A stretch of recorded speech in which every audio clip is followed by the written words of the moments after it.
Lantas bagaimana seorang siswi SD ini bisa berbuat drastis melompat dari lantai 4 gedung sekolahnya? Kita membahas ini bersama dengan psikolog anak Dr. Rosemini Agus Salim. Selamat siang dokter.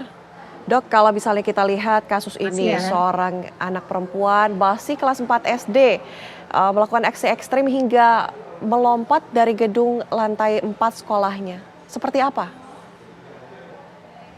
Oke, anak pada usia tersebut itu biasanya kan pengalaman hidupnya masih belum banyak ya, sehingga kalau ada masalah, ada sesuatu yang mengganggu pikirannya, itu kadang-kadang tidak bisa disikapi dengan kemudian cari jalan keluar yang terbaik. Ini terkait dengan sebetulnya kemampuan seseorang untuk memiliki life skill atau keterampilan hidup. Nah, apakah anak ini kemungkinan merasa bahwa apa yang dia hadapinya tidak ada jalan keluarnya sehingga dia harus bunuh diri, itu bisa terjadi. Karena apa? Karena banyak juga hal-hal yang ada di lingkungan yang menunjukkan misalnya berita, terus kemudian kegiatan-kegiatan di luar yang kemudian membuat orang itu kemudian menunjukkan contoh bahwa bunuh diri itu menyelesaikan semua masalah. Sehingga anak yang seperti ini yang pengalaman hidupnya belum ada, memikirkan bahwa kalau masalah ini mau selesai, harus itu yang diambil. Nah, itu yang tadi saya bilang keterampilan hidup. Ini perlu orang-orang di lingkungannya untuk membantu anak untuk bisa memiliki keterampilan hidup ini. Gitu, Mbak. Oke. Tapi kalau kita lihat ini bagaimana bisa seorang anak yang masih kelas 4 SD kemudian berpikir sejauh itu hingga harus mengakhiri nyawanya? Iya, karena kalau itu masalahnya desakan, saya nggak tahu apakah ini memang betul dibully atau dia mendapatkan perlakuan yang tidak nyaman dari sekolah, lingkungan ya, misalnya temannya atau apa, atau juga mungkin ada sesuatu di masalah di dalam kehidupannya di rumah, sehingga anak yang mengalami ini kadang-kadang tidak bisa tahu jalan keluarnya. Dia mau ngomong ke siapa? Dia takut misalnya kepada orang tuanya kalau dia ngomong nanti dipersalahkan, atau dia takut kepada gurunya juga kalau dia ngomong mana kelihatannya nggak mendapatkan tanggapan yang betul-betul, dan dia takut juga mungkin kepada lingkungan lain yang sudah mengancam dia. Bisa saja terjadi seperti itu dan ini tidak terjadi di Indonesia saja. Banyak negara-negara lain juga yang kelihatannya anak-anak itu kalau sudah tekanan pelajaran dan sebagainya mendekat, itu membuat mereka tidak tahu jalan keluar yang terbaik. Yang saya katakan life skill itu orang harus manusia sedari mulai kecil tahu menganalisis masalah itu masalahnya ini apa.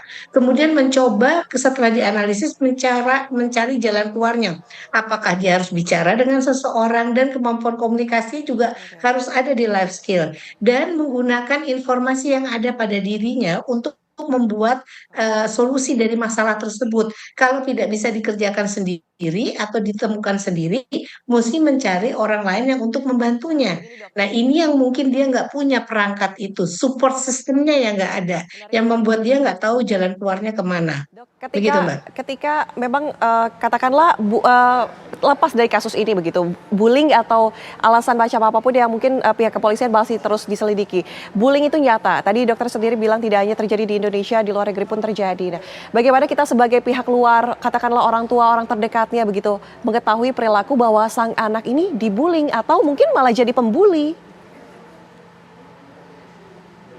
Ya, oke. Kalau misalnya membuli itu bullying itu adalah perilaku buruk. Makanya pada waktu dari kecil anak harus distimulasi tentang moral, kemampuan mengempati orang lain, membuat kindness, fairness, tolerance dan sebagainya. Nah, tetapi bagi orang yang membuli itu kadang-kadang dia tidak tahu bahwa cara yang lain untuk bisa mengeksistensikan dirinya itu siapa, bagaimana. Dia biasanya membuli misalnya pada waktu teman-temannya melihat dia. Sehingga hal itu yang membuat dia merasa bahwa dia jadi orang yang luar biasa karena di pelajaran dan sebagainya tidak bisa. Kalau diperangkati dengan moral, empati dan sebagainya, mungkin dia akan berpikir karena itu jadi alarm ini perilaku baik atau buruk. Bagi yang dibully, memang harus memiliki kemampuan untuk bisa melihat dirinya bahwa satu, dia dibully bukan dia yang salah loh, gitu. Itu harus ditanamkan. Lalu kemudian dia harus belajar untuk bagaimana caranya berkomunikasi agar bisa tercapai apa yang dia inginkan. Misalnya kalau dia lagi ditekan, diberikan apa namanya seperti apa ditusuk atau apa, dia harus tahu apa yang harus dilakukan, jangan diam, misalnya seperti itu. Oke. Nah, hal-hal ini kan memang belajarnya dari lingkungan terdekat dulu, lingkungan rumah. Untuk anak bisa di rumah, jangan sampai anak tidak bisa bicara apa-apa. Dia harus bisa bicara kepada orang tuanya atau saudara-saudaranya, sehingga itu dia akan tahu bahwa dia boleh berbicara, sehingga pada waktu di sekolah pun bisa melakukan hal yang sama. Salah satu contohnya seperti itu, Mbak. Oke, Dok, bagaimana ketika kasusnya terjadi seperti ini? Mungkin kalau misalnya kita lihat, mungkin ada di film-film atau itu kan mungkin ada kejadian nyata yang juga terjadi ya, dan ini juga menjadi perhatian kita bahwa ketika di rumah sang anak terlihat baik-baik saja, tapi ketika di luar begitu dia menjadi seorang pembuli atau yang malah dibully. Ini bagaimana kemudian kita melihat ciri-cirinya, tanda-tandanya, melihat kepribadian seperti itu? Oke. Cara melihatnya kalau orang dibully biasanya ada perubahan perilaku. Tidak nyaman untuk pergi misalnya ke sekolah. Ada kemungkinan dia menarik diri dari lingkungan. Tidak mau makan, tidak mau melakukan aktivitas sehari-hari. Itu bisa salah satu contoh bahwa orang ini ada semangat hidupnya yang nggak ada kecemasan, takut dan sebagainya. Sebetulnya itu bisa dideteksi pada waktu dia di dalam lingkungan rumahnya sendiri. Nah, kalau hal itu terjadi, artinya apa? Di rumah itu seperti apa? Jangan sampai orang tua bukannya menjadi orang yang bisa dia anggap untuk bisa beradi melindungi dia, tapi memberikan misalnya kalau apa-apa dia lakukan salah dan sebagainya. Sehingga terbentuklah perilaku dia bahwa dia merasa tidak bagus, tidak oke di mana-mana, tidak bisa survive gitu. Sehingga pada waktu dia kemudian mendapatkan perlakuan tidak baik, dia tidak bisa berbuat apa-apa.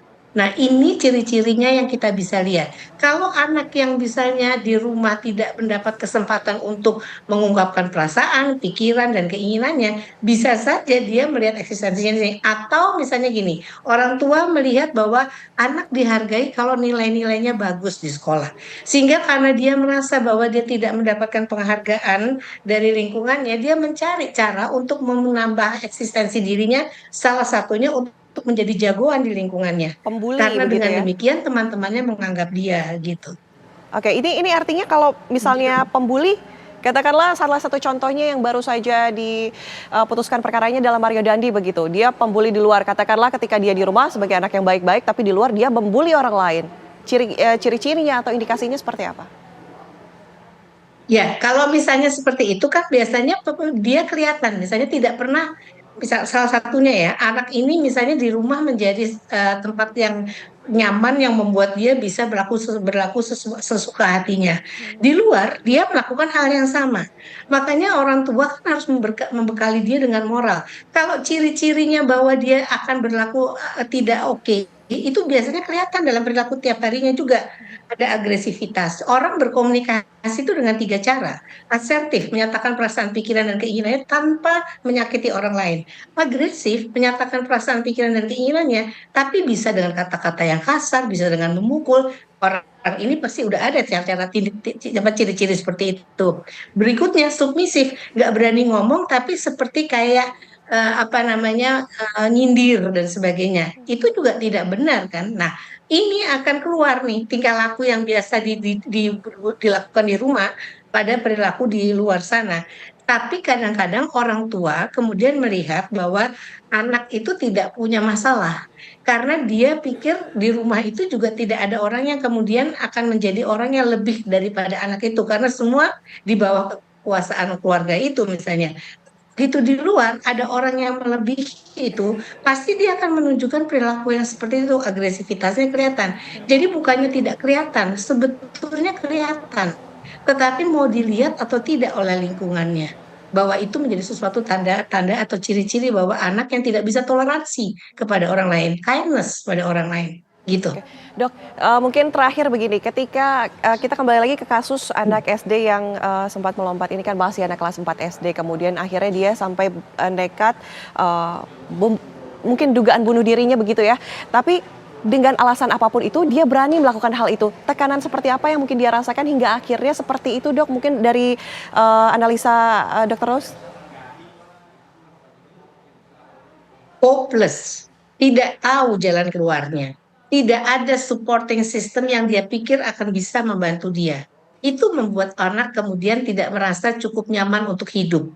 kecemasan yang tinggi, stres yang tinggi. Stres yang sangat panjang itu menyebabkan depresi. Depresi itu yang bisa mencetuskan kemudian untuk anak seseorang itu bunuh diri, nggak hanya anak.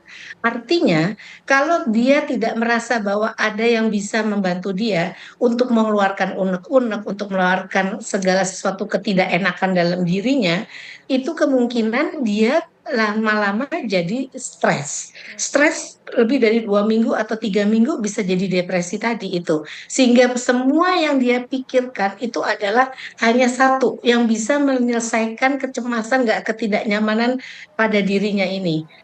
Dan dia biasanya kemudian melihat yang paling gampang adalah kalau saya nggak ngerasain lagi, kan saya udah nggak mikir lagi gitu. Itu dia saya bilang, itu terkait dengan tingkat perkembangan kognitif anak yang masih sangat terbatas, sehingga dia memang tidak bisa makanya harus dibantu oleh orang-orang yang Baik. ada di lingkungannya sebagai support system. Walaupun anak nakal, bukan berarti anak itu kemudian harus hanya Baik. dimarahin, tapi harus ditanya, diajak bicara dan sebagainya. Kalau anak diam aja juga bukan arti anaknya kemudian ya udah dia udah diam aja, tenang-tenang aja kita. Tetapi justru harus ditanya, ada apa nak? Kenapa kok kamu diam ya nak Baik. ya? Artinya Kenapa? perhatian dari Masalahnya orang ada tua di ini sekolah atau atau di orang-orang apa? terdekat memang sangat dibutuhkan untuk anak-anak seperti ini. Baik, terima kasih Dokter Ya, Rose. significant Mhm. others. Terima kasih Dokter Rose sudah bergabung bersama kami memberikan informasi langsung di Ragam Perkara Siang. Selamat siang.